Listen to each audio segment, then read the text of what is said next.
Hey guys, welcome to my YouTube channel. I am Harjeet Kaur. Today we are going to start with preamble.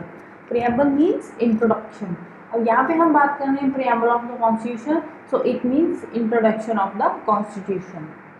सबसे पहले हम preamble की introduction देखेंगे। Introduction में क्या आता है, जो हमारा प्रियम्बल है उसको सबसे पहले अमेरिकन कॉन्स्टिट्यूशन में स्टार्ट किया गया था। उसके बाद वर्ल्ड की और बहुत सारी कंट्रीज़ ने प्रियम्बल को अपनी कंट्री में अडॉप्ट कर लिया, उसमें से इंडिया भी एक है। इंडिया में भी हमने प्रियम्बल अपने कॉन्स्टिट्यूशन में इंट्रोड्यूस कर लिया।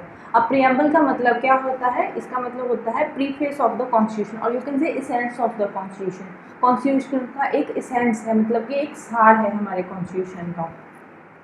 इसके रिस्पेक्ट में हमारे एक एमिनेंट यूरिस्ट थे, कॉन्स्टिट्यूशनल एक्सपर्ट भी थे, N.A. पाकीवाला। उन्होंने बोला था कि preamble as a identity card of the constitution, ये हमारे कॉन्स्टिट्यूशन का एक आइडेंटिटी कार्ड है, इसके बिना हमारा कॉन्स्टिट्यूशन कुछ भी नहीं है। और उसके बाद हमारे जो पंडित जवाहरलाल नेहरू थे, उन्होंने एक कॉन्स्टिट्यूएंट असेंबली बनी थी, उसमें अडॉप्ट किया था ऑब्जेक्टिव रेजोल्यूशन। उस रेजोल्यूशन पे बेस्ड है ये प्रियम्बल हमारा।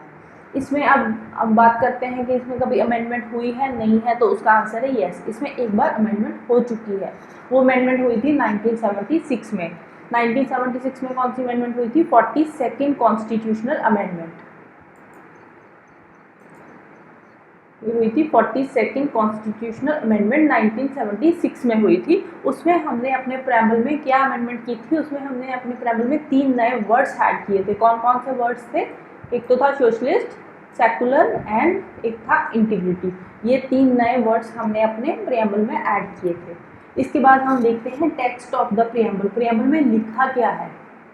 ये है टेक्स्ट प्रियम्बल में जो लिखा हुआ है। We the people of India having solemnly resolved to constitute India into a sovereign, socialist, secular, democratic republic and to secure to all its citizens justice, liberty, equality, fraternity। justice मतलब कौन सी justice? social, economic and political। Liberty कौन सी? Liberty of thought, expression, belief, faith and worship. Equality किस चीज़ की? Equality of status, opportunity and to promote among them all. Fraternity, fraternity किस चीज़ की? Assuring the dignity of the individual and unity and integrity of the nation. अब ये जो keywords है ना प्रियम्बल के सारे के सारे, इनको हम आगे 1 बाय 1 हम आगे एक्सप्लेन करेंगे सारे के सारे कीवर्ड्स को। अभी जस्ट एक के इनकी मतलब ब्रॉड डेफिनेशन ही है, यहाँ पे इन्होंने दे रखी है। आगे इसमें इनको हम डिटेल में एक्सप्लेन करेंगे।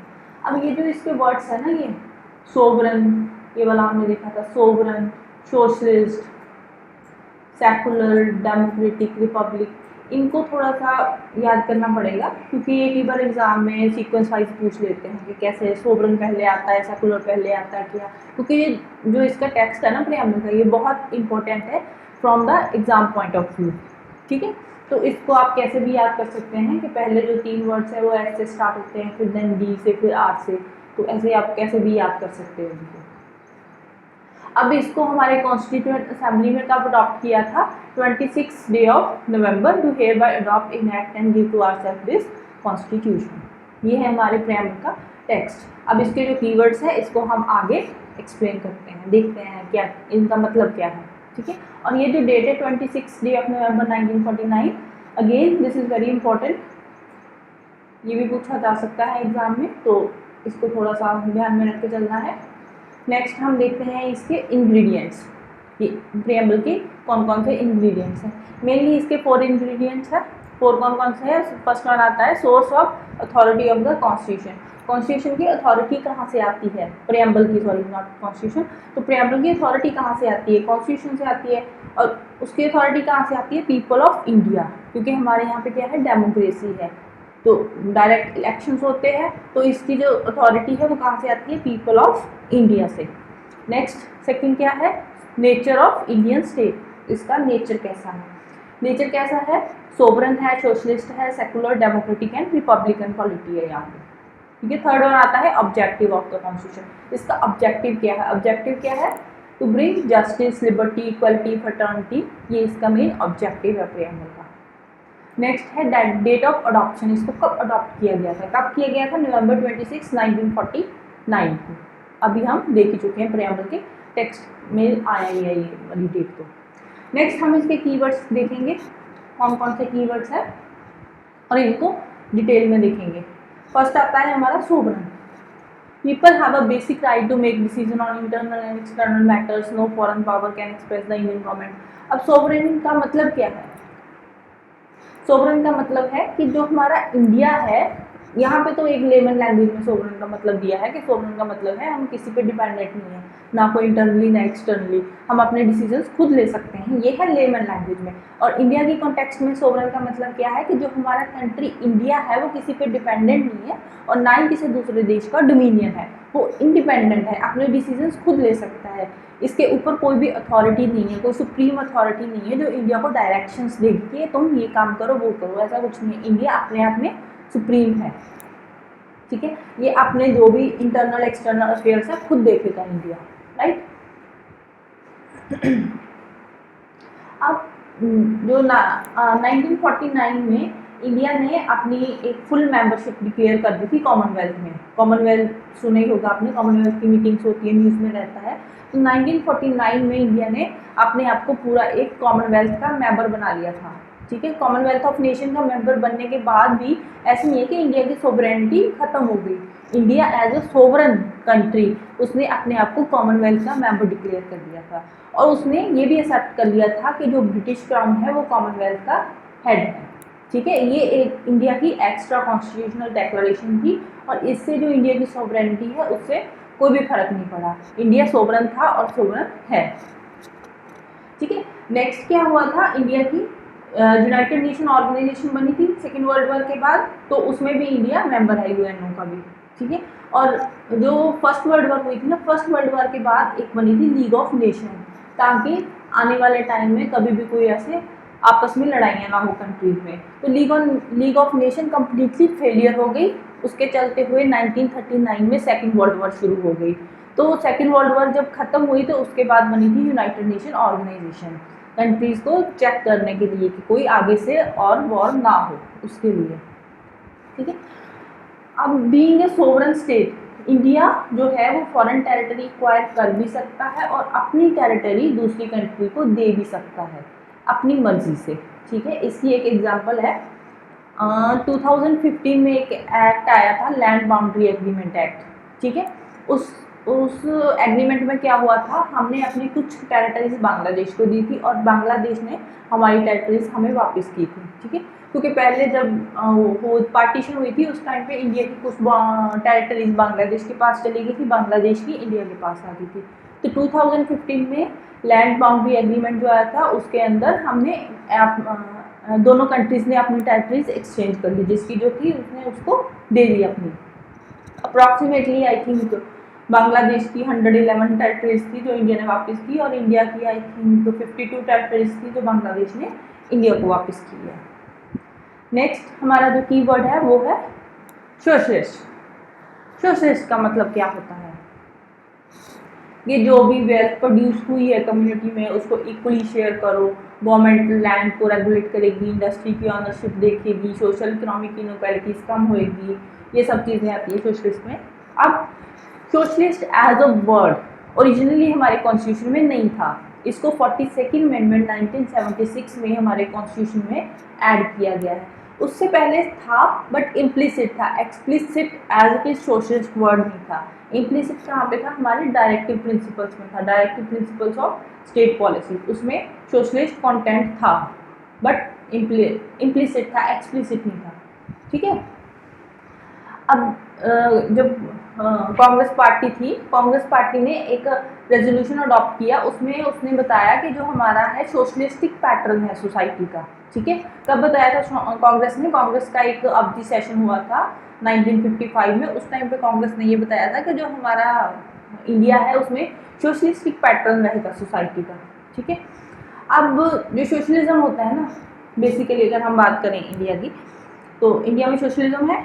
अब सोशलिज्म के भी आगे टाइप्स हैं, दो टाइप्स का होता है सोशलिज्म, एक होता है डेमोक्रेटिक सोशलिज्म, एक होता है कम्युनिस्टिक सोशलिज्म, ठीक है। जो कम्युनिस्टिक है उसको स्टेट सोशलिज्म भी बोल देते हैं। तो जो डेमोक्रेटिक सोशलिज्म होता है उसमें होता है कि मतलब कि कुछ पब्लिक सेक्टर भी होएगा और प्राइवेट सेक्टर भी होएगा, दोनों सेक्टर्स साइड बाय साइड काम करेंगे अपना अपना, पब्लिक सेक्टर और प्राइवेट सेक्टर दोनों एग्जिस्ट कर रहे हैं। और इसके चलते हुए जो हमारी इकोनॉमी है वो कैसी होएगी, फिक्स्ड इकोनॉमी होएगी, ठीक है, ये होता है हमारा डेमोक्रेटिक सोशलिज्म, जो कि इंडिया ने अडॉप्ट किया हुआ है। अब दूसरे टाइप का सोशलिज्म आता है कम्युनिस्टिक सोशलिज्म। कम्युनिस्टिक सोशलिज्म का क्या मतलब होता है कि जितने भी मीन्स ऑफ प्रोडक्शन है या डिस्ट्रीब्यूशन है, सारे के सारे नेशनलाइज कर दिए। कोई भी प्राइवेट प्रॉपर्टी नहीं है, प्राइवेट प्रॉपर्टी बिल्कुल अबॉलिश कर दी, सारा गवर्नमेंट के हाथ में चला गया, सारे मीन्स प्रोडक्शन के, डिस्ट्रीब्यूशन के। तो वो होता है कम्युनिस्टिक सोशलिज्म। ठीक है, दो तरह का होता है socialism, democratic socialism and communistic. India का कौन सा है? Democratic socialism. अगर हम कम्युनिस्टिक सोशलिज्म की बात करें तो वो किसका है? वो रशिया का है। ठीक है, इस रिस्पेक्ट में अब सुप्रीम कोर्ट ने अपनी कुछ जजमेंट दी थी। सुप्रीम कोर्ट ने क्या बोला था कि डेमोक्रेटिक सोशलिज्म हमने अडॉप्ट किया है। हमने क्यों अडॉप्ट किया है?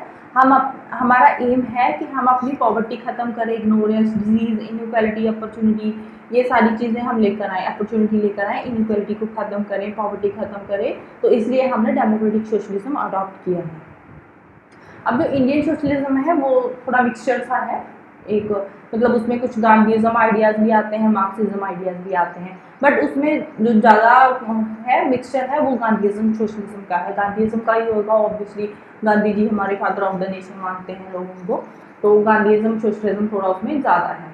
उसके बाद 1991 में एक पॉलिसी आई थी, न्यू इकोनॉमिक पॉलिसी भी उसको बोलते हैं। उसमें हम लेकर आए थे एलपीजी रिफॉर्म्स लेकर आए थे हमारे इंडियंस।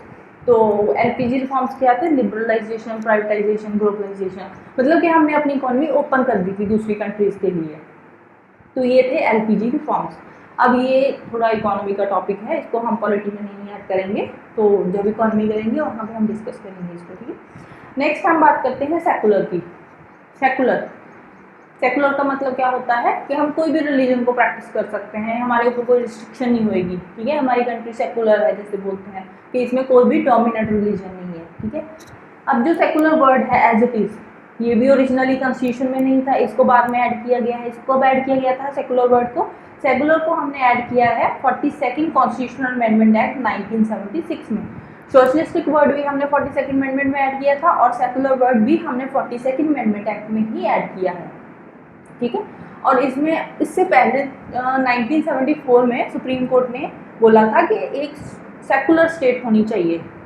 ठीक है, बट नो डाउट पहले भी हमारी सेकुलर स्टेट है, हमारे कॉन्स्टिट्यूशन में लिखा हुआ है secular, but as it is word secular नहीं लिखा, इम्प्लिसिट है। कहाँ पे इम्प्लिसिट है सेकुलर? हमारे फंडामेंटल राइट्स में। फंडामेंटल राइट्स में आर्टिकल 25 to 28 में हमें दे रखे हैं right to freedom of religion.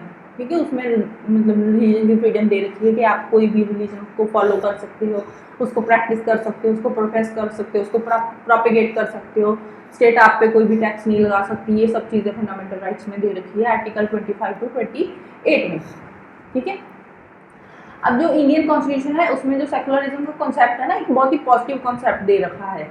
हमारी कंट्री में जो सारे रिलीजन है उसको हम सेम मानते हैं इररिस्पेक्टिव ऑफ देयर स्ट्रेंथ। ऐसे नहीं है कि कोई एक पर्टिकुलर रिलीजन है और उसकी पॉपुलेशन बहुत ही कम है हमारी कंट्री, हमारी कंट्री में, तो इट मीन्स ये नहीं है कि वो जो हमारा रिलीजन होगा एक पर्टिकुलर जिसकी पॉपुलेशन कम है तो हम इसको मानेंगे ही नहीं, हम उसको रिलीजन ही नहीं मानेंगे, ऐसा कुछ नहीं है। सारे रिलीजन सेम है, चाहे उसकी स्ट्रेंथ कम है चाहे ज़्यादा है। ठीक है, ऐसे नहीं है कि एक हिंदू रिलीजन की पॉपुलेशन ज़्यादा है तो उसको आप एक डोमिनेंट रिलीजन बना दो, दूसरों को भी बोलो कि नहीं भी हिंदुइज्म को प्रैक्टिस करो, हमारा ये रिलीजन है, ऐसा कुछ नहीं है। ठीक है, सारे रिलीजन सेम है।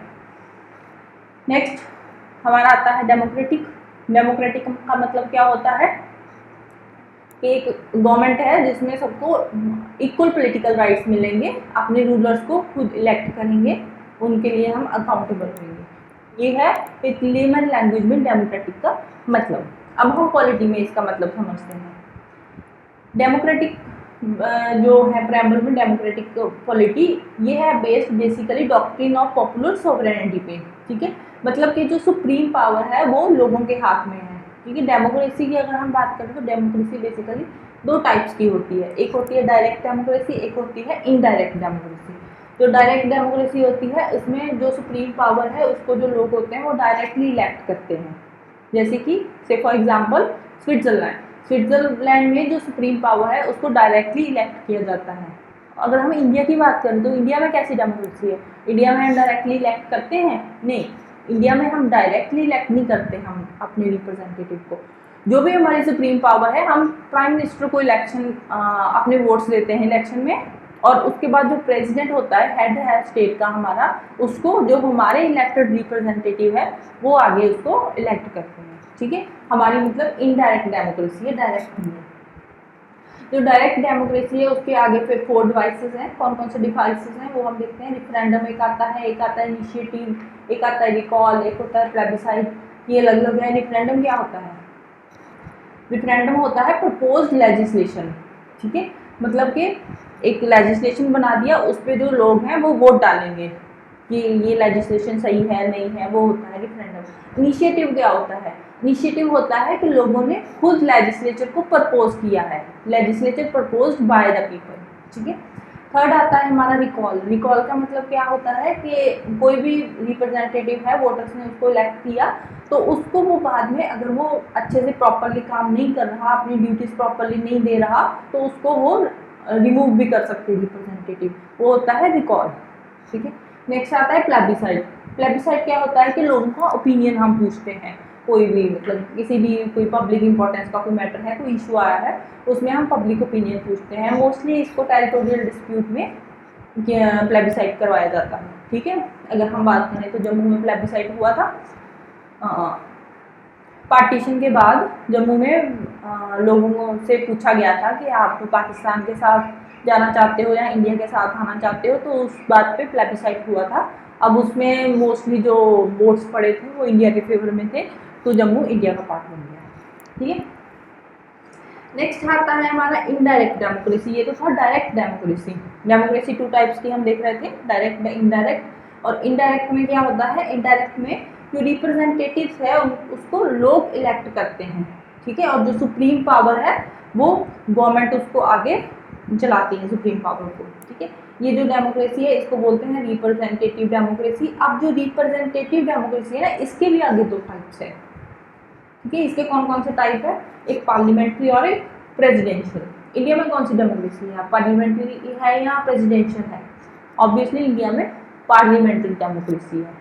ठीक है। पार्लियामेंट सुप्रीम है, जो भी लॉज बनते हैं पार्लियामेंट में बनते हैं, उसमें प्रेसिडेंट का कोई रोल नहीं होता।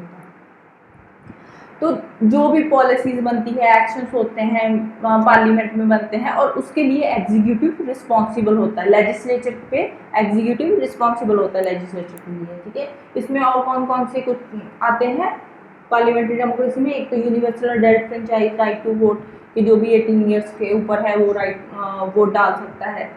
पीरियोडिक इलेक्शंस, मतलब एक स्पेसिफिक टाइम पीरियड के बाद इलेक्शंस होंगे, जैसे लोकसभा के इलेक्शन 5 साल के बाद होते हैं, वो आ गया इसमें। Independence of judiciary. Judiciary independently अपना काम करती है, उसमें पार्लियामेंट का कोई भी रोल नहीं है। Next, absence of discrimination on certain grounds. ये है हमारे कुछ पार्लियामेंट्री डेमोक्रेसी के करैक्टर्स इंडियन पॉलिटी में। अगर हम डेमोक्रेटिक वर्ड की बात करें, जो प्रियम्बल में डेमोक्रेटिक वर्ड दे रखा है, उसका मतलब क्या है? उसका मतलब है कि हम पॉलिटिकली डेमोक्रेसी नहीं है हमारे पास, हमारे पास सोशल और इकोनॉमिक डेमोक्रेसी भी है। पॉलिटिकली, सोशल और इकोनॉमिक डेमोक्रेसी तीनों है हमारे पास। ठीक है। अब डॉक्टर बी आर अम्बेडकर ने अपनी एक स्पीच दी थी कॉन्स्टिट्यूशन असेंबली में, तो उसमें उन्होंने कुछ अपना व्यू पॉइंट दिया था। कब दी थी स्पीच? 25 नवंबर 1949 को। उसमें उन्होंने क्या बोला था? उसमें बोला था, उन्होंने 3 वर्ड्स लिए थे। कौन कौन से 3 वर्ड्स थे? Liberty, equality and fraternity. उन्होंने बोला कि ये जो तीनों वर्ड्स है ना, लिबर्टी, इक्वालिटी, फ्रेटर्निटी, ये तीनों प्रिंसिपल्स, ये तीनों एक दूसरे से अलग नहीं हो सकते।